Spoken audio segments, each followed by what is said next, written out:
Creemos que hay tantas formas correctas de ser mamás como mamás en el mundo. Creemos en el poder de abrazar el caos para perdernos y volvernos a encontrar. Creemos que se vale pensar diferente. El Club del Caos es un espacio seguro para cuestionarnos, reír, llorar o gritar "no puedo más". Uy, pero qué rico un hijo más. O ni uno más. No importa qué tipo de mamá seas, en esta comunidad encontrarás personas como tú y otras muy diferentes. Palabras de aliento y palabras de experto. Algunas risas y lágrimas, porque en ocasiones es mejor reír que llorar. Pero en otras definitivamente es necesario llorar. Somos Sofía y Verónica. Éramos dos amigas siendo amigas y ahora somos dos amigas siendo mamás. Quédate con eso que te resuena y deja ir lo que no. Bienvenidas al Club del Caos.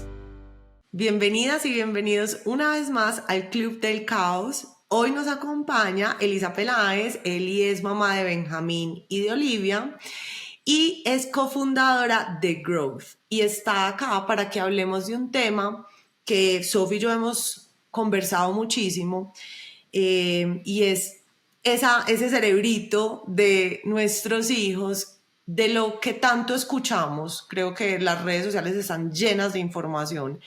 Todo el tiempo estamos escuchando cosas sobre el desarrollo, el neurodesarrollo de nuestros hijos, pero en realidad no tenemos muy claros los fundamentos, no sabemos de dónde viene esa información.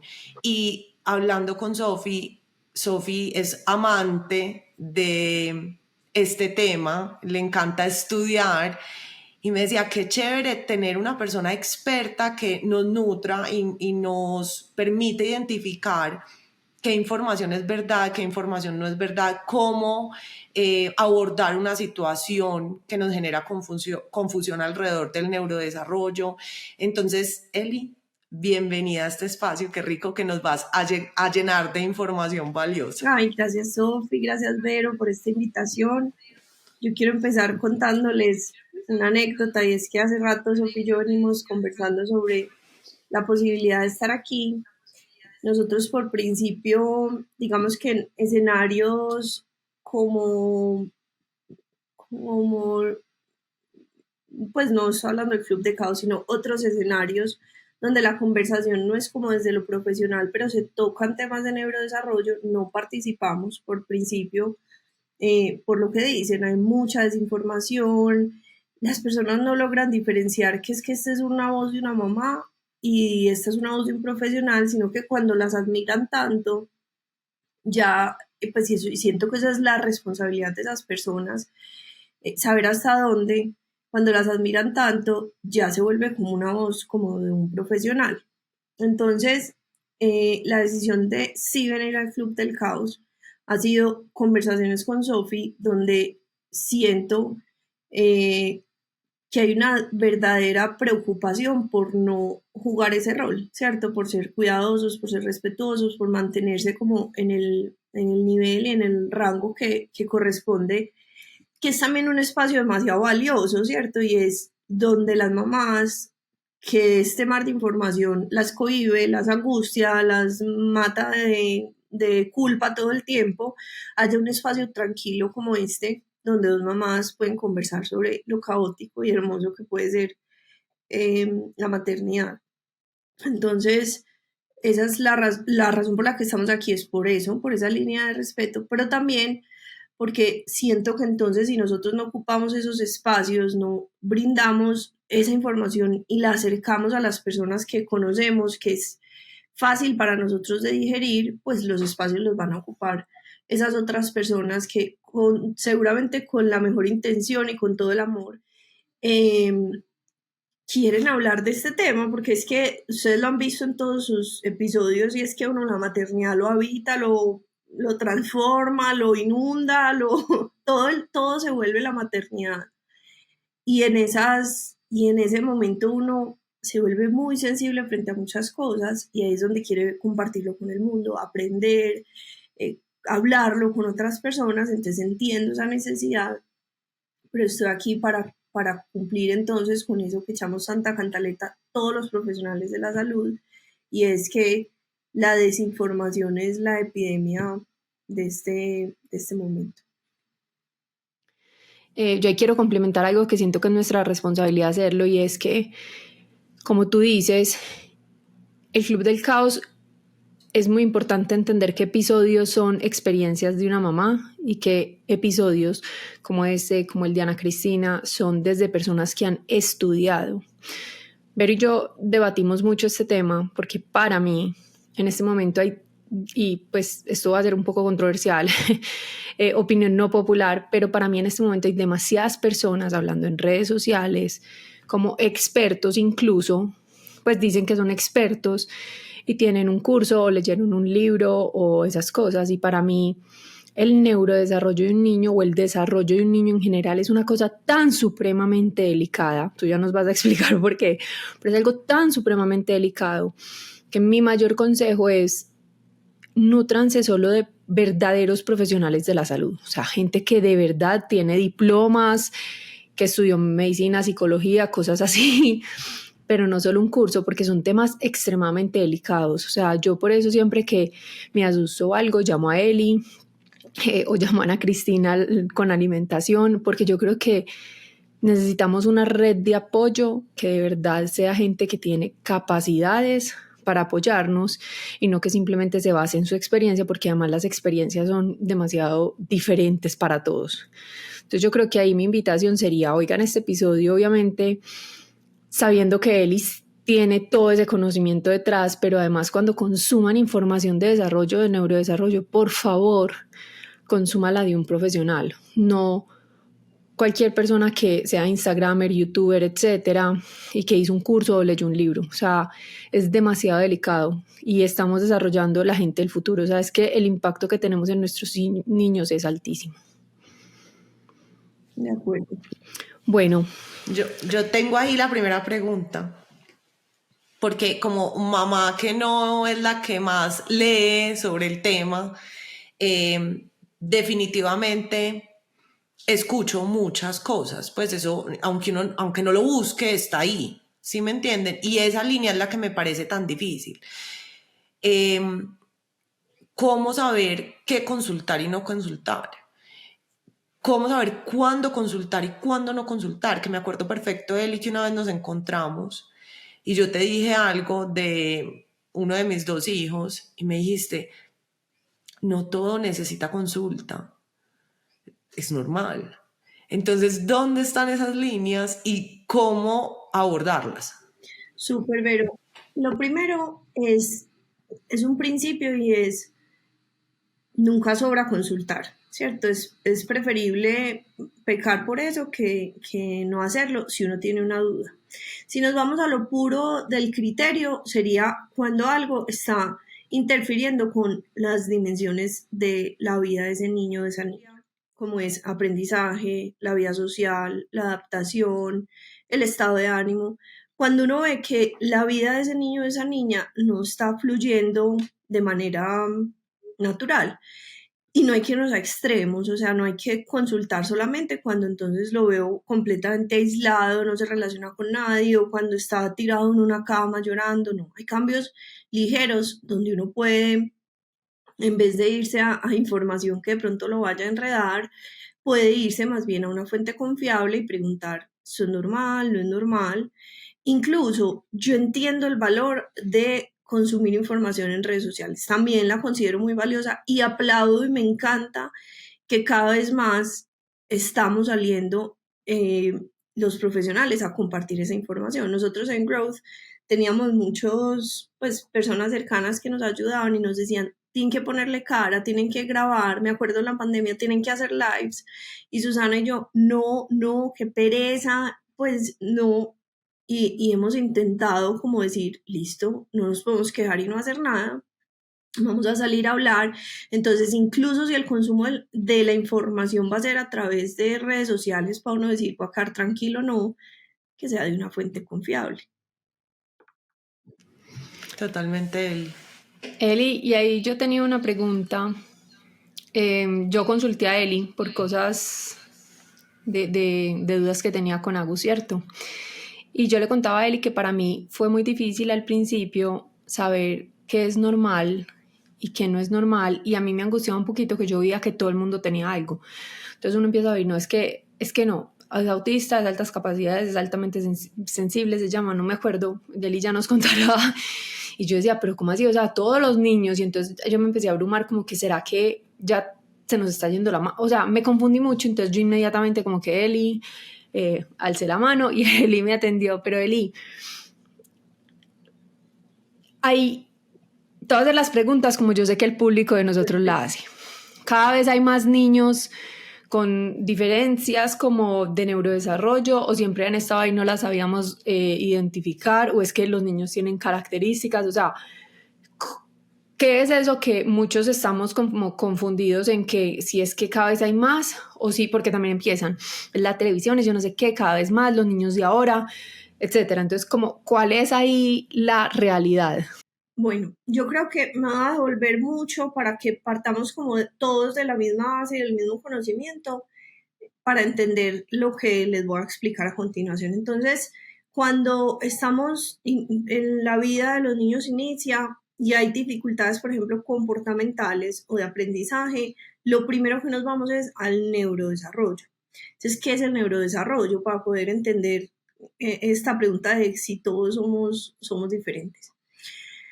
El cerebro tiene un proceso desde la gestación, o sea, desde el segundo en que se concibe, empieza todo un proceso de formación del sistema nervioso. Nosotros nos han enseñado anatomía como todas las partes del cuerpo aparte, entonces la cabeza, los brazos, los pies, y como si fueran entidades independientes. Entonces lo operaron del corazón, entonces nos fijamos como si eso fuera una entidad que funciona sola, pero realmente todo el cuerpo lo maneja el cerebro. Lo que sentimos, lo que hacemos, los movimientos, si sentimos calor, si estamos mareados, todo, absolutamente todo, lo controla el cerebro.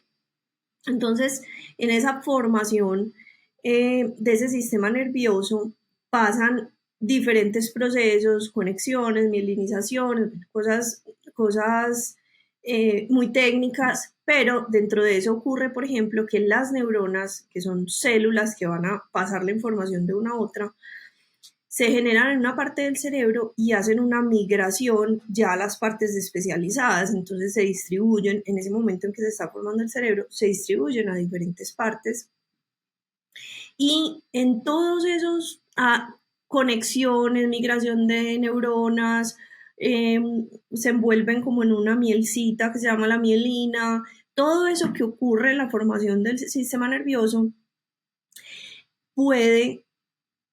ahí puede haber un montón de, pues como en todo, como que no salió bien este pedacito o este otro pedacito, hubo más migración, menos migración, y hay un juego con lo ambiental. Y es que hay varias cosas que sabemos que afecta que eso ocurra, el consumo de sustancias en el embarazo, los trastornos del estado de ánimo, las situaciones traumáticas, enfermedades físicas, un virus, el agua que tomó, las toxinas, todo juega un rol en esa formación, en mayor o menor medida.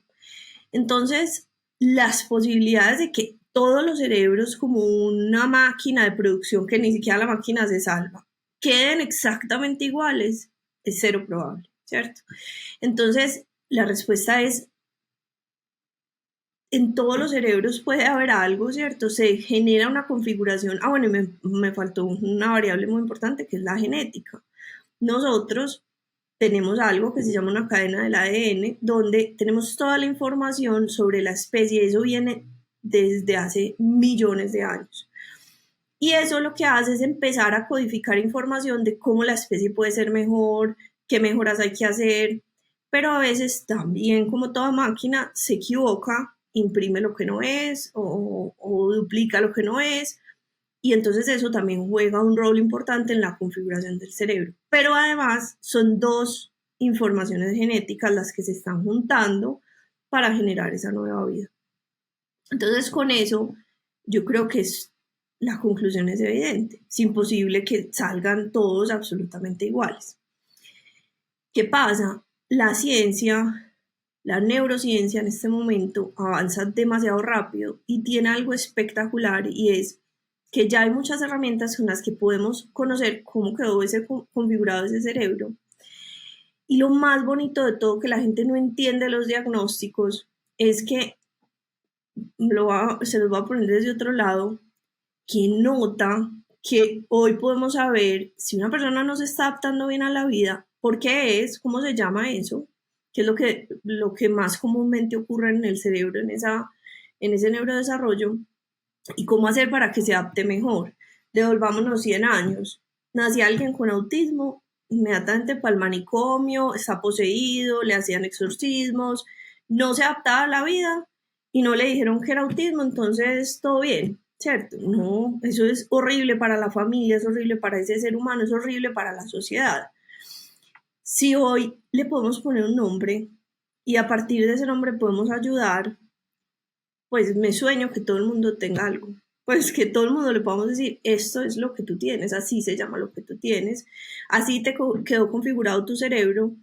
A veces hay más dificultades. En esa configuración cerebral puede haber más, pues sí, puede ocurrir unos como trasmanos más significativos y ahí es donde aparecen los diagnósticos. Entonces, dos cosas. La primera es que tenemos más herramientas para identificarlo, tenemos más capacidad para ponerle un nombre diferente, es decir, que no todo es está loco, no todo es está poseído, sino qué nombre tiene cada uno.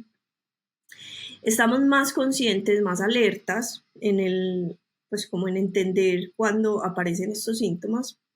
Anteriormente solo sabíamos de autismo casi llegando a los 10 años y ese periodo inicial es súper importante, vital para el pronóstico de funcionamiento de esos niños. Entonces cada vez la ciencia más nos dice, usted haga escaneo sí o sí desde temprano. Para la dislexia, dificultades en la lectura, a los colegios haga escaneo, no importa, hágaselo a todos, que lo peor que pueda pasar es que se dé cuenta que uno no, pero al que sí le va a dar la ayuda a tiempo. Entonces, esa es la razón. Bueno, y cada vez, obviamente, como especie humana, esa configuración, esa impresión de esa máquina, pues va teniendo efectivamente unas cosas que nos afectan, que se han ido investigando. Algunas son ambientales, tóxicos, pues como diferentes asuntos, pero realmente sobre lo que más información hay es sobre que la configuración inicial de ese cerebro es única y tiene un montón de variables que pueden afectar. Eli, yo tengo una pregunta que pues pienso que de alguna manera estamos cambiando como sociedad, pues como el modelo de educación está cambiando, todo paso a paso, pero definitivamente es un reto porque estamos en un mundo que se ve igual para todos y somos todos diferentes. Entonces, como qué herramientas puede tener uno para identificar tempranamente eso, o sea, como que de verdad, ¿cómo hacerlo? Porque venimos como con una estructura que nos decía, así tiene que funcionar y lo que no funciona así está mal. No es como que es diferente, no, está mal. Tú tienes que prestar atención, tú tienes que ser una niña que se sienta 2 horas en una clase y poner atención, ¿cierto? Pero nadie dijo es que es diferente. Entonces, ¿cómo si crecimos así, reinterpretamos eso y identificamos a tiempo una posible, no sé cómo llamar eso, una posible diferencia que entre en conflicto con diferentes ambientes o ámbitos? Pero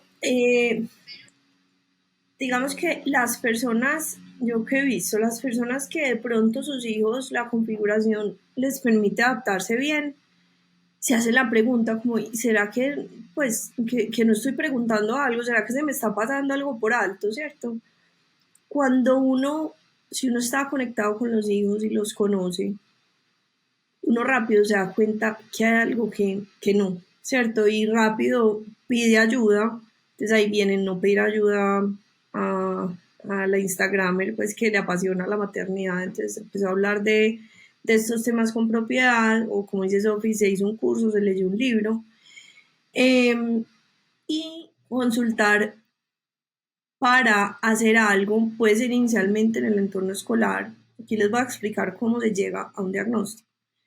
Todos los profesionales de la salud y de la educación tenemos una obligación que se llama hacer vigilancia del desarrollo. Tenemos que saber muy bien de desarrollo, cómo ocurre, etapas. Por eso tampoco un curso es pues te habilita a acompañar el proceso de los niños, porque hay que tener un conocimiento muy profundo en cómo se da el desarrollo para uno poder identificar alertas, porque uno se convierte en ese primer filtro.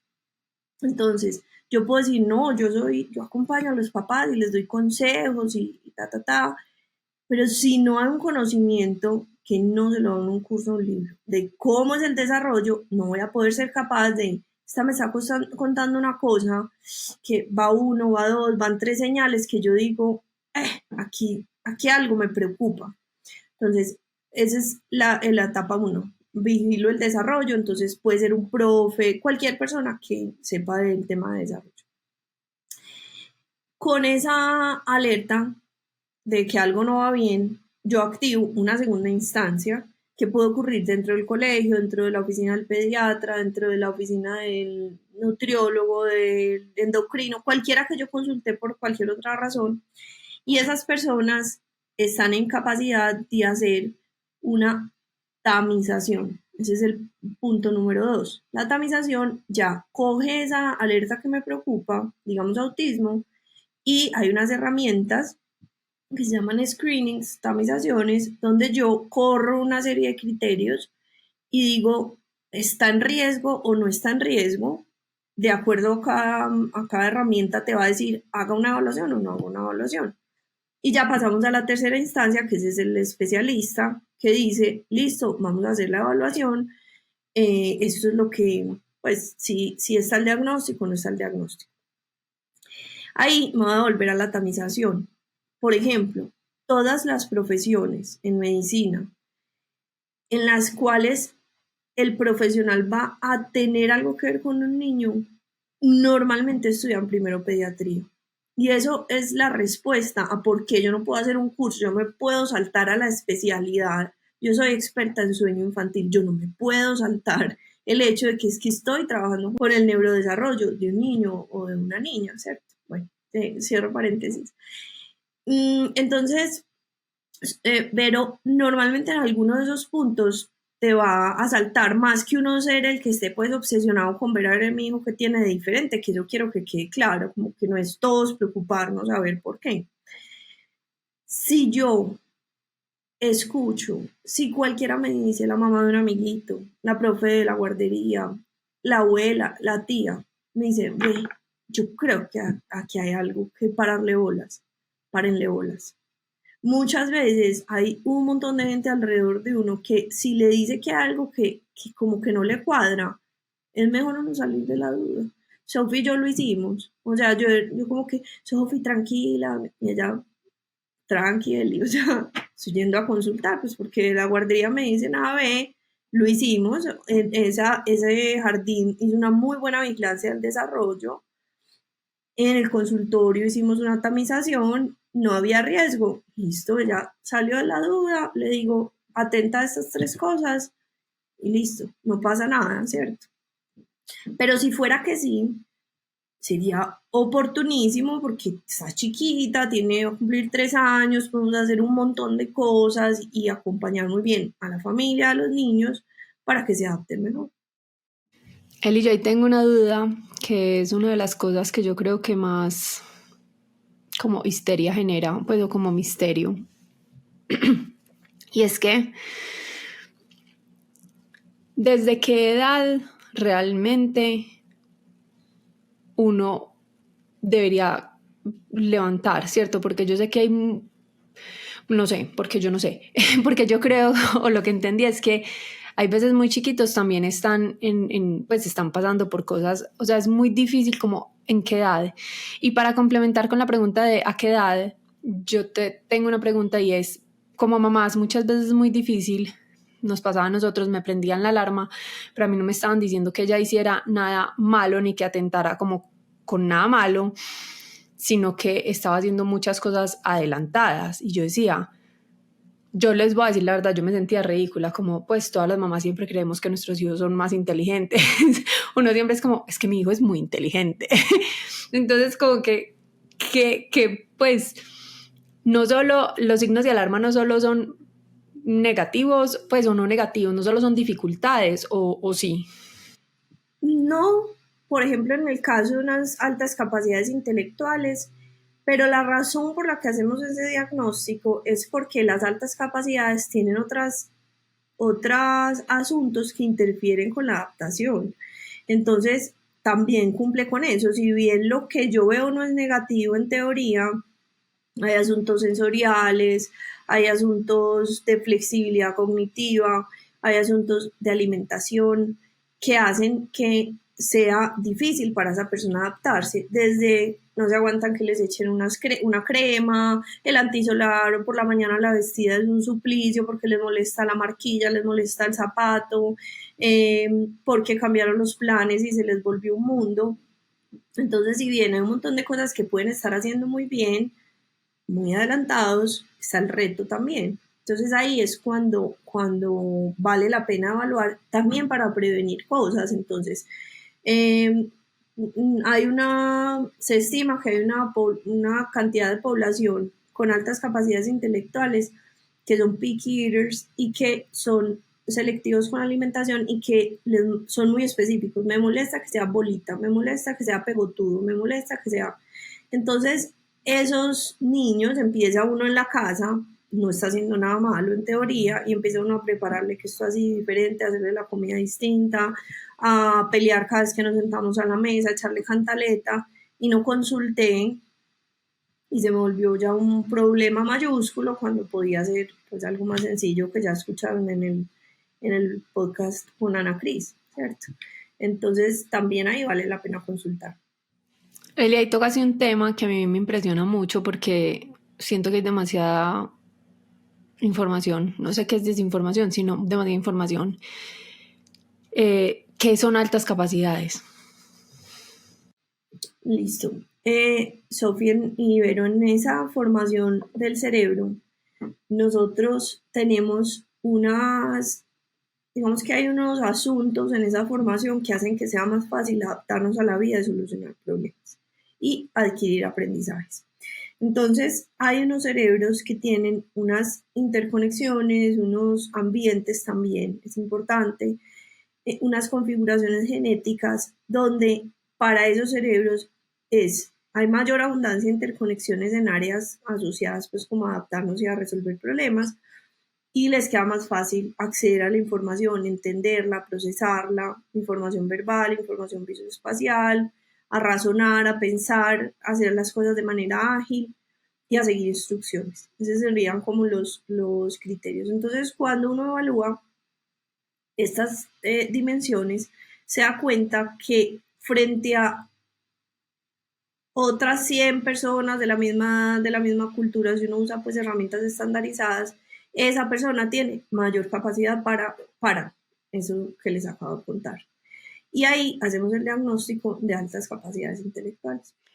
Yo tengo una pregunta con otro que he oído, que incluso hice un test porque me dieron hacer este test y yo fui a hacer el test altamente, sensible, eso, y realmente, pues sí, eso da un resultado, pero qué tan certero es el resultado. Uno respondiéndolo, no, hablemos un poquito de esa característica. Eso está muy en boom, pues como ahora el tema de niños altamente sensibles.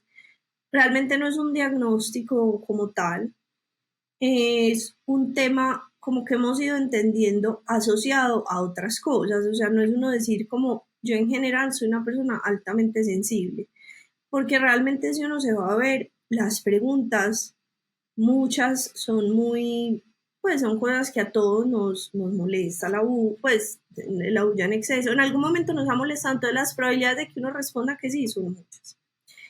Nuevamente, ¿cuál es el criterio? Que eso interfiera con la vida. Entonces, si utilizamos, nosotros en este momento estamos escribiendo un paper con la Universidad Duke y una persona con la que estamos pues como en conversaciones del Hospital de Boston de Niños, y ellos manejan un cuestionario para esta neuropsicóloga esta psicóloga que trabaja en el Hospital de Boston, trabaja específicamente con niños con dolor crónico digestivo. O sea, ya es la super especialización. Y utilizan estos cuestionarios de niños altamente sensibles, pero no es para decir, este es tu diagnóstico y así se trata del ser altamente sensible, sino que es para entender mejor, es una de las herramientas para entender mejor por qué a ese niño le está quedando, por ejemplo, está sintiendo más dolor al comer, es pues como el motivo de consulta. Pero no es un tema como de, esos son las modas y los booms pues que se ponen, y en los adultos hagan lo que quieran, consulten lo que quieran, invéntense los nombres que quieran, pónganle números a la personalidad, lo que quieran. Con los niños y las niñas no podemos pues como ser tan olímpicos con las cosas.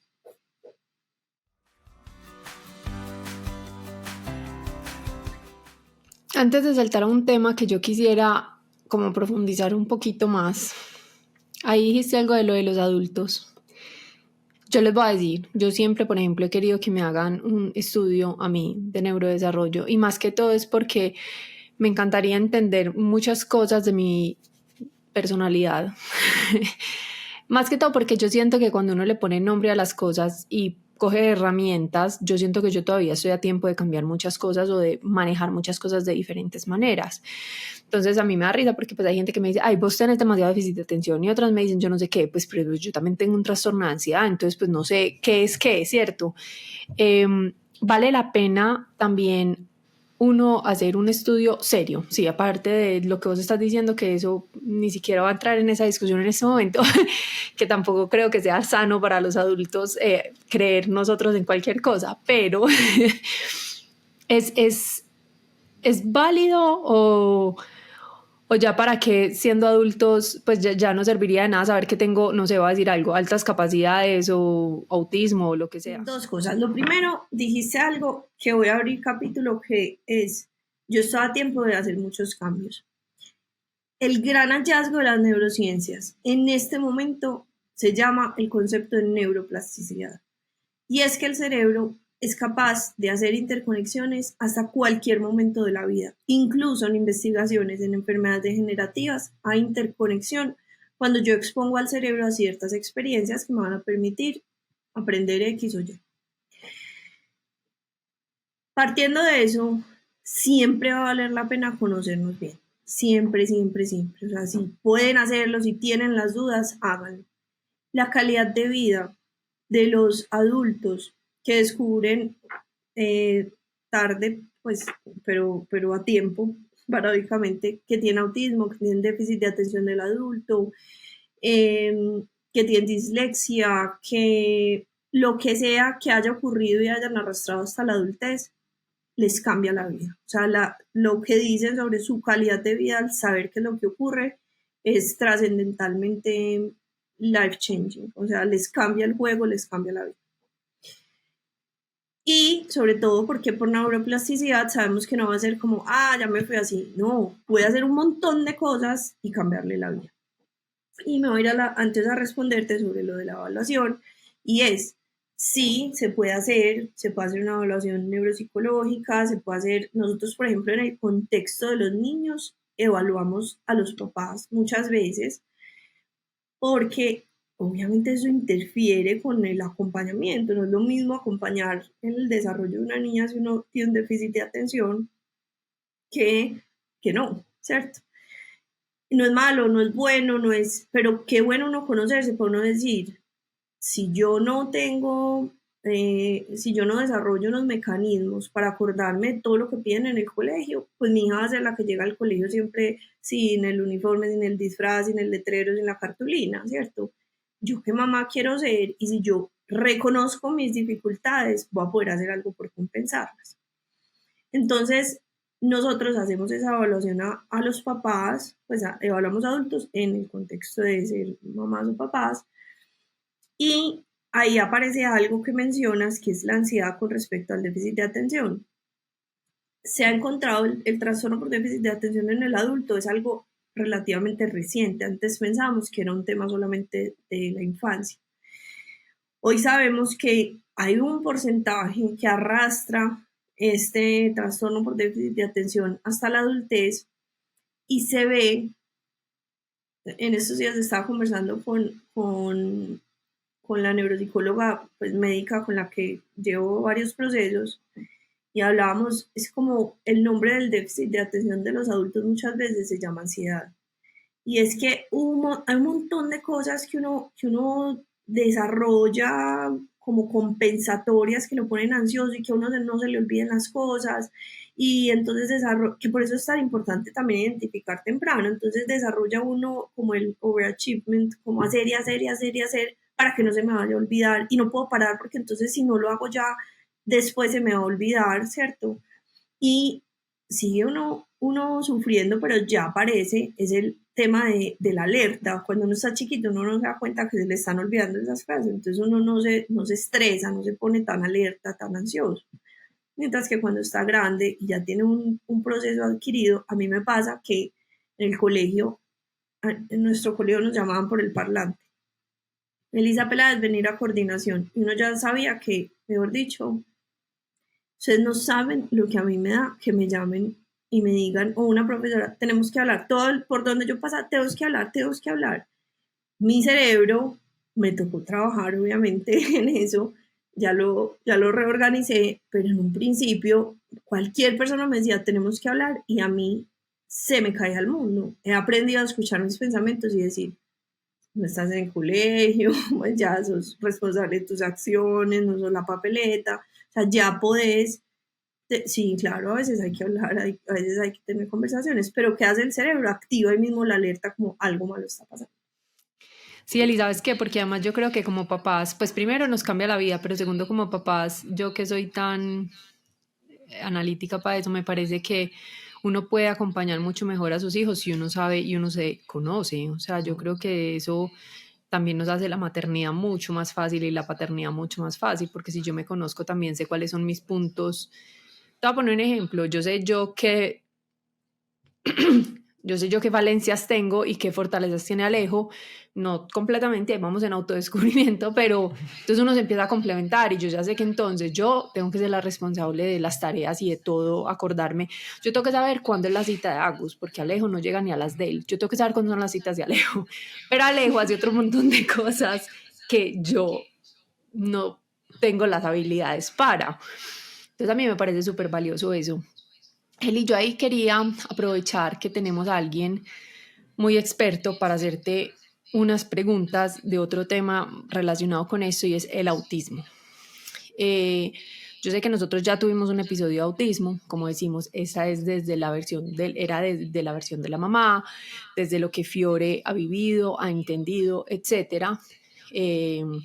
Y quiero empezar diciendo lo que Eli diga, si hay algo diferente a lo que dijo Fiore, no quiere decir que Fiore estuviera, o sea, simplemente son ya desde el punto de vista de un experto y quiero que lo tomemos así, que complementemos toda la información que tenemos. Eli, ¿qué es el autismo? Porque además yo siento que mi hermana, por ejemplo, que es psicóloga, todo el día me regaña que porque me dice, Sofi, así no se dice, Sofi, yo no sé qué, Sofi, eso ya está demostrado que no es así. Y yo, bueno, perdón. Entonces, ¿qué es el autismo de verdad? Pues ya por un experto. Bueno, el autismo es un trastorno del neurodesarrollo. Efectivamente, pues es como les expreso, qué rico la explicación inicial, que ya me entienden, y es algo pasa en ese proceso de configuración del sistema nervioso. Hoy sabemos ciertas cosas que pasan, por qué pasan, pero otras que todavía no. ¿Qué sabemos? Es un asunto multifactorial. Hay a veces hay relación con lo ambiental, muchas veces hay relación con lo genético, y en el neurodesarrollo ocurren, pues sabemos de dos cosas específicamente que ocurren, y es hay un problema en la migración de las células que nos ayudan pues como con algo que se llama la teoría de la mente, y con las neuronas espejo, que son las que nos ayudan pues como a ponernos en el lugar del otro. Pero no hay una causa identificada. Eli, hay una pregunta en paréntesis y es, he oído muchas veces, cuando, pues, y hago el hincapié porque cuando decís que hay ambiente, que hay cosas del ambiente, he oído mucho que las vacunas pueden causar autismo o que la alimentación puede causar autismo. ¿Son mitos o qué hay detrás? 100%. ¿Qué pasa? En la ciencia, digamos que la gente está investigando, está aprendiendo, tiene la capacidad de publicar, que eso es muy importante. Yo no encontré un paper y ya eso es la verdad, sino que todo el tiempo las personas están publicando y muchas veces se están retractando. Entonces, ese tema de las vacunas específicamente fue algo que alguien dijo en un momento, después se retractó, pero no hace boom el retracto, sino lo que sí. Entrenamientos de sueño. La persona que creó los entrenamientos de sueño después se retractó con una expresión: quemen mis libros, o sea, el creador de este, pero ya era un boom, ya era un negocio, ya han facturado demasiado y eso sí, pues no hace eco. Entonces, el tema de las vacunas fue uno de esos. Alguien publicó algo sobre las vacunas, ellos mismos se retractaron, pero se quedó ahí. Y ese es el problema de la desinformación. Ese es el problema de quienes siguen repitiendo lo de las vacunas. Personas que saben, apasionados supuestamente por el desarrollo y tienen los hijos, no los dejan que nadie más los eduque, que nadie más les hable y solo ellos tienen la verdad y tienen cuentas en redes sociales y pues reparten información equivocada. A mí acá es donde se me vuela la cabeza él. Pucha, es demasiado teso porque es que yo le decía ahorita a Sofi, yo soy una ignorante en el tema. Y maravilloso, no me corresponde a mí saberlo porque es que no lo estudié. Me tengo que soportar en personas que lo estudiaron. Y yo en esta ignorancia me encuentro con dos personajes con títulos, con diplomas, con todo, que dicen cosas completamente opuestas. Y yo digo, ¿para dónde cojo? Elisa Peláez, ¿para dónde cojo?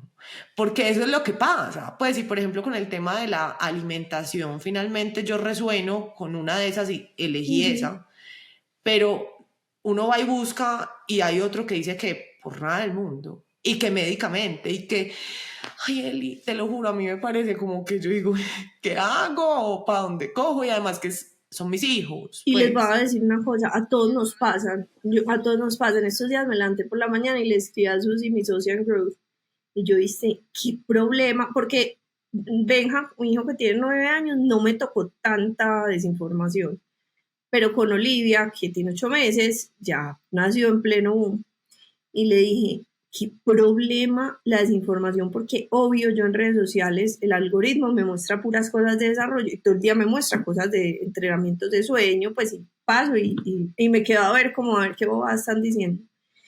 Y le dije, yo anoche como dormida, como que no tenía un buen control de mis pensamientos negativos, se me pasó por la cabeza, ¿será que no?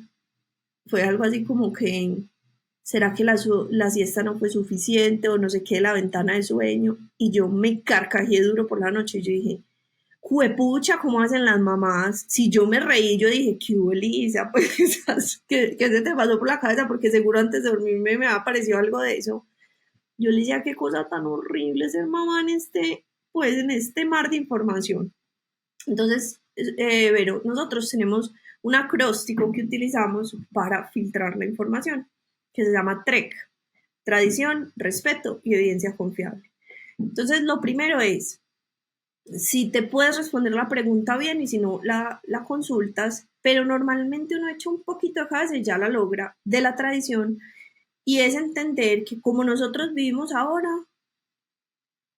es un 0.0000, un millón de ceros uno con respecto a cómo hemos vivido como especie toda la vida. Entonces, cuando uno le dicen, por ejemplo, es que los niños deberían dormir en su habitación porque si no se van a volver ta. Ni siquiera en este momento de la evolución la mayor cantidad de la población puede dormir en una habitación sola. Eso es un privilegio demasiado exclusivo de unas personas. Y entonces uno dice, sí, y entonces ¿cómo hace el desarrollo? Todos están condenados, o sea, el 98% de la población que no puede dormir en una habitación sola, entonces están condenados a ser homosexuales. Pues obvio yo no digo que eso sea una condena, sino que la gente que dice que eso es lo que genera, o que tiene problemas de independencia, hombre, no, pues, o sea, no, ¿cierto? O que tienen que dormir solos, nuevamente. 50% de la población vive en entornos rurales y selváticos. No pueden no estar ahí el papá o la mamá pendiente. Entonces esa es la tradición. Después el respeto. Listo. Toda la vida le venimos pegando a los niños, se les ha pegado a los niños. Pasó el filtro de la tradición. Pero llegué al respeto. ¿Esa práctica que me están proponiendo es respetuosa o no es respetuosa? Me gustaría que me la hicieran a mí. Me gustaría estar llorando en un cuarto encerrada para aprender a dormir sola. Sí, no, listo. Entonces no pasa o no pasa el filtro. Supongamos que pasa el filtro. No, obviamente no el de pegar. Sino que nos dicen que en la habitación tiene que haber, no puede haber en la cuna objetos de apego, no sé. Listo, pues eso como que no es ni respetuoso ni irrespetuoso. Pero hay evidencia al respecto. Si no tengo cómo responderme, es un asunto trascendental, consulto con un profesional que me pueda decir qué evidencia hay. Pero si no, existen un montón de herramientas en Google Scholar, pues claro que ahí también, como les digo, a ver que sí o que no, pero si paso los primeros dos filtros para mí, va a haber veros siempre prácticas diferentes en cada familia. ¿Qué me funciona a mí en mi entorno familiar? Y por eso, por ejemplo, nosotros nunca decimos, debes hacer esto así, así, te bajas al nivel del niño, le dices que tal, lo pones en el rincón, que es que cada familia es absolutamente diferente. Después de este podcast, pónganse a escuchar con eso en mente lo que recomienda a la gente, pues que dice que sabe desarrollo y no. Y pongan eso en contextos selváticos, pongan eso en contextos rurales, en otros tipos de contextos socioeconómicos y van a ver lo absurdo que es. Pues uno ahí mismo, pero filtra y dice, no, pues esto no. De acuerdo. Eri, bueno, entonces el autismo nos estabas contando. Antes decían que era Asperger y que tenía diferentes niveles y que el Asperger, no puedo con la palabra, era 100% pero no hemos explicado qué es. Entonces, exacto. El trastorno del espectro autista tiene dos componentes esenciales.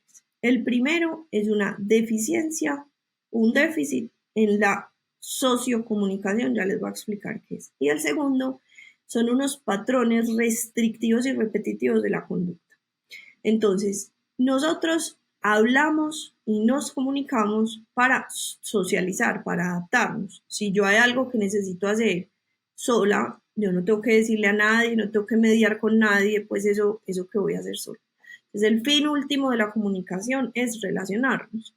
Y esa área del desarrollo se llama un área cálida porque es, digamos que tiene toda la parte cognitiva, pero también tiene la parte social y de apego.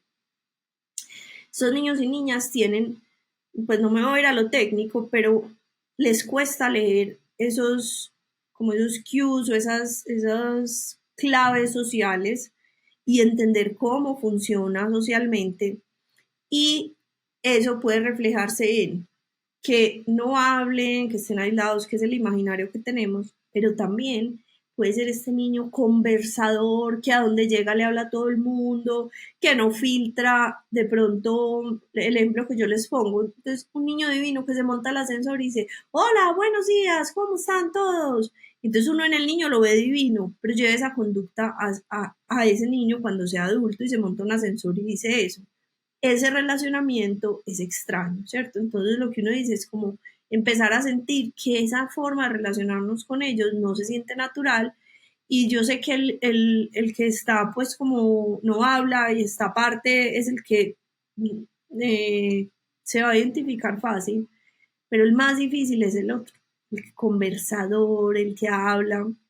Ahí, por ejemplo, hay elementos que nos pueden ayudar a identificar. Tienen muchas veces un tono caricaturesco, el acento no es como el más claro, sino que aquí en contexto colombiano hablan como mexicano, ¿cierto? Como con un cantadito. No siempre, no todo es igual, se llama espectro porque es una línea y en cada puntico hay alguien.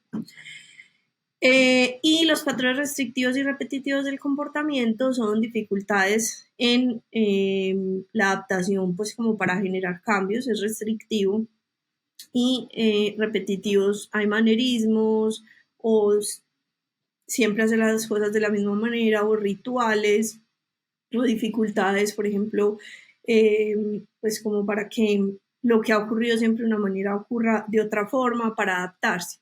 Y hay otros que son aledaños, que están como alrededor, que tienen que ver con lo sensorial, que tienen que ver con lo motor. Ya empieza uno, pues como en el neurodesarrollo se empiezan a complicar las cosas de otra manera, y está, por ejemplo, la inatención, que muchas veces lo acompaña, la discapacidad intelectual, que el 50% de las veces lo acompaña. No es cierto, es un mito que los niños con autismo son súper inteligentes, tienen las mismas probabilidades de población para altas capacidades y capacidades intelectuales pues normales, promedio, pero el 50% tiene una discapacidad intelectual. Y existe en un espectro, como les digo, porque puede ser desde que no hablo, no hay lenguaje, no se desarrolla el lenguaje, se desarrolla tarde, se desarrolla poquito, se desarrolla mal o se hiperdesarrolla, es un lenguaje hiperestructurado y como muy formal. Y tiene niveles, el nivel 1, el nivel 2 y el nivel 3. Los niveles están dados por la cantidad de apoyos para adaptarse y para funcionar que va a necesitar esa persona en la vida. Entonces, si son demasiados porque no habla, porque la discapacidad intelectual es importante, porque tiene unas dificultades sensoriales, pues que le impiden como tener un desarrollo y una adaptación, va a necesitar más apoyos que una persona que de pronto se comunica súper bien, tiene el lenguaje hiperestructurado, pero es muy restrictivo, le cuestan los cambios, no puede pasar nada de una manera diferente porque tiene muchas crisis emocionales. O el nivel 1, que son incluso muchos que no han sido detectados, que son personas altamente funcionales, que tienen pues en la parte sociocomunicativa y restrictiva y repetitiva unos asuntos que a veces se camuflan en otros trastornos y van creciendo y se nos van escondiendo, que es el nivel 1, que es lo que antes llamábamos Asperger. En 2 países diferentes se estaba investigando esta conducta y estas dificultades en el neurodesarrollo. Uno lo estaba haciendo a alguien de apellido Asperger y en Estados Unidos se llama autismo. Estaba incluido en el manual diagnóstico ambos. Y cuando revisaron, pues era lo mismo el nivel 1 que lo que describía el trastorno Asperger. Ya no existe el trastorno Asperger. Así que si algún profesional, incluso la salud que ahora decías, Vero, habla de Asperger, más o menos desde el 2014 no ha estudiado mucho sobre el tema. Signos de alarma para saber cómo filtrar la información. Pues sí, con ese profesional, porque pasa mucho que muchos profesionales todavía usan la palabra. Yo que tengo que saber, con esa persona de autismo no sabe, ¿cierto? Me va a quedar que me siga hablando de rodilla, que me siga hablando de lo que le corresponde, ¿cierto? Pero no de autismo. Eli, yo sospecho que, pues, eso es un ejemplo, ¿cierto? Yo veo algunos signos de alarma o lo que sea, o en el kinder le ponen mucha atención y levantan la alarma, lo que sea. ¿Qué debo hacer yo como papá o como tío o como lo que sea? No sé, pues como cuidador. Nuevamente, Sofi, vigilancia al desarrollo con, pues, puede ser un profesional de la salud, pero puede ser también acercarme al colegio, a la guardería, vengan ustedes qué piensan, qué han visto. De ahí sigue tamización, y si en la tamización encontramos que acá en Colombia no le hemos entregado como al entorno educativo muy bien la tamización. La gente le cuesta como, ay, qué pena, ¿no? Se me van a poner bravos. Yo mejor les digo que consulten por cualquier cosa y que allá les digan. Entonces, normalmente la tamización la hace también el profesional de la salud. Si nos están escuchando profesionales en educación, sepan que ustedes pueden estar en la capacidad de hacer tamizaciones. Hay que aprender a manejar esas herramientas. Nosotros vamos a tener un diplomado el otro año precisamente por eso, porque en ninguna parte nos enseñan cuál es ese rol, como que no hay demasiada claridad sobre esos roles, y nosotros queremos compartirle a todo el mundo, todos los profes, que todos estemos súper bien formados en el tema para acompañar ese filtro que es tan importante.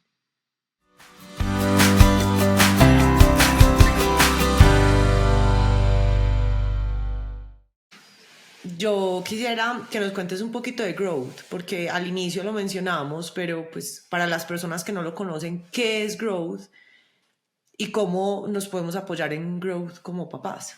Y quiero hacer un paréntesis súper importante. Growth atiende, o sea, puede ser virtual. Y se los digo, es porque esto no es publicidad pagada, pero yo soy usuaria de Growth en varias. Ellos tienen diferentes servicios, yo creo que yo uso todos. Tengo pediatra, alimentación, estimulación, sueño y con Eli. Creo que no me falta casi ninguno. Y de verdad creo que es una herramienta muy útil y para que sepan que si están en México o en cualquier parte, porque ya hemos visto que nos escuchan de otras partes, tranquilos que igual les pueden escribir. O sea, lo que Eli les va a explicar puede ser desde diferentes partes. Súper, me encanta, así que no es publicidad pagada, pero el ejemplo de Sophie es lo que define mejor a Growth y es nosotros, Growth es un centro de expertos en infancia y nosotros queremos acompañar todo el ciclo vital. Sophie, por ejemplo, entró en el curso prenatal. Desde la gestación empezaba a recibir información confiable. Nuestro mantra es dosis de tranquilidad y evidencia confiable y queremos desde que están en embarazo entregarle esas dos cosas, que sean familias tranquilas, con buena información y así vamos recorriendo todo el ciclo vital hasta la adolescencia, pues lo llamamos infancia a todo ese ciclo vital. La pediatra, la nutrióloga infantil, pues la pediatra con maestría en nutrición infantil me hace aclarar Ana Cris siempre. Tenemos fonoaudióloga, tenemos neuropsicólogas, tenemos psicólogas que van a la casa, tenemos experta en lectoescritura, hacemos evaluación de autismo, evaluación 360, pues que mide todo, revisa a todos los niños. Tenemos la terapeuta de familia, que espero que les acepte la invitación aquí un día, que es Susi. Todo lo que un niño necesita como para su desarrollo, lo acompañamos desde Growth y se los digo sin pena, tenemos las mejores profesionales, o sea, yo las veo, hacemos staffs clínicos todos los jueves y viernes y yo les digo, niños, ustedes son tan tesas, es que me muero del orgullo, o sea, son apasionadas por la infancia, a mí eso me impresiona, como que alguien que no cuadra en nuestro equipo es como que empieza a ser despectivo con los niños, con las familias, como a ser el que sabe, el que está en la posición, no, en Growth estamos aquí así a nivel con la familia y cerquita. Eli, y yo no quisiera dejar pasar esta oportunidad para hacer una última pregunta. Y es algo que Vero y yo es una de las conversaciones infinitas que tenemos Vero y yo. Ahorita estábamos hablando de tradición, hemos hablado, en la vida hemos hablado, y es algo que yo pensaba como antier, hemos hablado mucho de que nos conectemos con nuestro instinto. Pero yo ahí tengo una duda desde tu punto de vista profesional y es desde el punto de vista de neurodesarrollo y de desarrollo. Yo creo que la lactancia puede tener ciertas cosas instintivas, etcétera. Pero Eli, yo siento que eso no puede ser instintivo. O sea, yo no sé qué tan, y esto dilo con toda la tranquilidad, qué tan importante crees tú que es que un papá o una mamá sí se apoyen en el tema de desarrollo y de neurodesarrollo, o crees que mientras que no haya ningún síntoma de alarma simplemente podemos seguir nuestro instinto? Sofi, yo creo que con unos apoyos básicos, pues como de acompañamiento, es que los niños están idealmente en un entorno escolar, están en un entorno familiar, estamos inmersos como en un sistema que está pendiente de eso. Yo pensaría que si no hay alertas no hay necesidad, pues como que, como les digo, escuchar a esas personas que nos dicen, ay, me queda algo que no me cuadra, pero de resto no, yo creo que es como la definición de la Organización Mundial de la Salud, y es que la salud no es ausencia de enfermedades, es que todo vaya como funcionando bien, que tengamos unos comportamientos preventivos y es tener calidad de vida. Si eso está funcionando, hay salud y salud pues, mental y física, que es pues como la que acompañamos en la infancia. Buenísimo, Verónica va a dormir más tranquila hoy. No crean, yo voy a ir a consultar. Es que, huepucha, lo hablo como mamá, pues uno se queda como con preguntas. Yo creo que siempre habrá preguntas.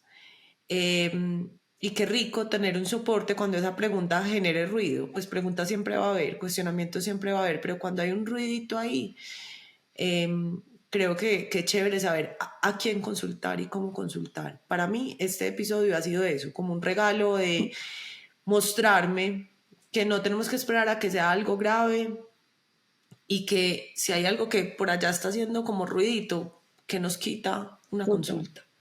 Antes nos regala tranquilidad. Totalmente, de acuerdo. Elino, yo te quiero agradecer por este espacio, espero volverte a tener, espero tener a Mónica Zavala y espero tener a Susi, por ahora podemos empezar por esas tres. Pero no, mil gracias por animarte, por el espacio, yo espero que, yo sé que es difícil para ustedes, yo quiero aclarar una cosa y es que yo siento que cuando uno está haciendo las cosas diferente a la gran masa o a la gran bulla que hay, ¿cierto? Poníamos el ejemplo con las vacunas, en alimentación ni siquiera entremos porque ya hablamos con Ana Cris, pero pues eso sí que difícil, en educación, en motricidad podemos entrar con, pues en todo lo que es estimulación podemos entrar con Moni, pero también, entonces cuando uno dice, vengan un minuto, cambiemos las reglas del juego, eso es muy difícil, o sea, abrir campo a mí me parece que es lo que más vocación exige, porque es uno, hágale, y reciba críticas y hágale. Entonces yo de verdad te quiero agradecer porque eso es un espacio vulnerable para ustedes, pero yo creo que ustedes no dimensionan lo valioso que es lo que están haciendo, o por lo menos, por ejemplo, para nosotros como familia ha sido trascendental, y se los digo, yo estoy que sobreinformado, lo que sea, pero mi maternidad ha sido tranquila. Alejo y yo decimos que nosotros no entendemos por qué la gente dice que la maternidad es lo más duro que les ha pasado, porque nosotros no lo vivimos así. Yo creo que es por las herramientas que ustedes desde lo prenatal me han dado, ¿cierto? Que yo siempre he estado tranquila con, listo, estoy haciendo lo mejor que puedo, o lo correcto, porque no siempre va a ser lo correcto, pero vamos. Y si no, ahí tengo la mano amiga. Ahí quiero contarles también, pues nosotros en Growth tenemos un nivel cada una como especialidad tan específico que, por ejemplo, yo de familia, lo que Susi sabe, no, pues no alcanzaría la vida para cada una saber el infinito que hay. Y yo viví mi último embarazo y parto, lo viví de la mano del curso prenatal. Claro, en reuniones todo el tiempo yo estoy escuchando, lo tengo muy cerquita, pero pues yo no quería tener hasta hace poquito otro hijo. Entonces yo, como que no me interesa el tema, pues no es de lo que sé y bueno, ayudo, pues no profundizo. Con Oli, obviamente yo sí soy pues de consultar, ir a la fuente y aprender frente a cualquier cosa que vaya a hacer en mi vida, y viví el curso prenatal como usuaria y como mamá. Y yo sí, sin miedo a equivocarme, te puedo decir que la tranquilidad en la maternidad que da la información confiable es una cosa, pues, y entonces, ay, no presionen con lo de la lactancia, no presionen con lo del parto natural, pero es que si uno sí lo puede vivir más rico y si uno sí lo puede vivir bien, ¿por qué no? O sea, de verdad que una formación adecuada hace la diferencia. Yo soy la persona más gallina para el dolor que existe. Me puede, o sea, me da dolor de cabeza y yo dije, ya, aquí fue, hasta aquí fue mi vida. Y viví un parto en la casa en cuestión de 3 horas, con toda la información que yo tenía a todas estas personas en mi cabeza, y después yo miraba para atrás y yo decía, ¿qué es este poder el que me dio saber todo? Yo iba sabiendo todo lo que iba pasando con Benjamín, no me pasó eso, y vuelvo y repito, yo soy neuropsicóloga, pero eso no tiene nada que ver con ginecobstetricia, pues, con el nacimiento. Y yo al otro día me levanté y dije, qué diferencia, porque con Benja fue traumático. Y dije, no puedo creer que yo me esté levantando feliz, con sentimiento de orgullo, de satisfacción, no por el canal por el que nació, sino por el hecho de yo haber gestionado todo lo que me pasa que no era positivo. Y es una angustia horrible con el dolor. Y puchi, me dieron las herramientas para poder enfrentarlo. Cuando nació supe qué cosas sí de la lactancia, qué cosas no, que me da durísimo el primer mes. No, uno sí, de verdad que informarse le cambia la maternidad frente a la tranquilidad que decías. Es que, Eli, no es ni siquiera presión, no es ni siquiera presión porque yo, por ejemplo, tuve que tener cesárea. La presión me la había puesto yo, pero yo agradecí poder decir en mi cesárea que quería, poder decirle aquí que me tenía que no, que yo quería audífonos porque yo no quería oír lo que estuviera pasando y que yo quería mi esencia echada en el tapabocas porque yo no quería oír leer la carne quemada.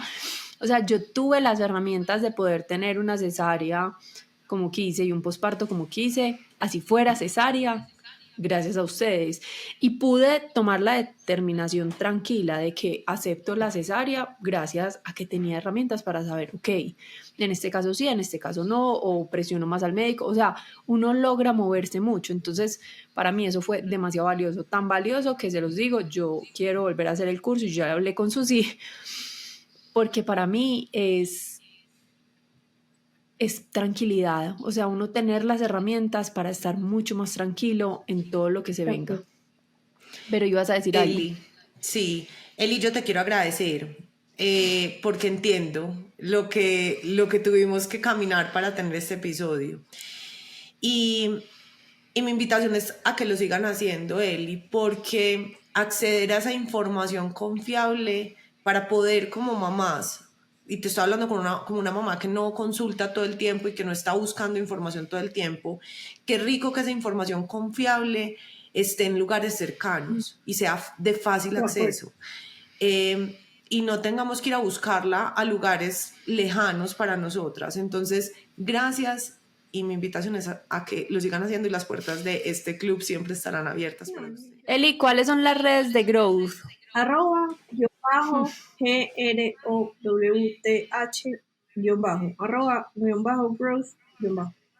En esa cuenta pueden encontrar las otras más especializadas, prenatal, los campamentos, la pediatra, la nutrióloga, como para diferenciar la información. En enero cambiamos un poquito varias cositas de la estructura y demás, pues ya les contaremos la sorpresa. Pero sí, el mejor consejo es sigan esa y ahí ya van a encontrar todas las demás. Y creo que es súper importante empezar a seguir este tipo de cuentas y no solo las cuentas que nos hablan muy charro, nos dicen memes, pero que también nos generan desinformación. Bueno, y muchas gracias a todos los que nos escuchan. Recuerden que todos los martes tenemos nuevos episodios y no olviden suscribirse en YouTube y en Instagram. Chao. Chao.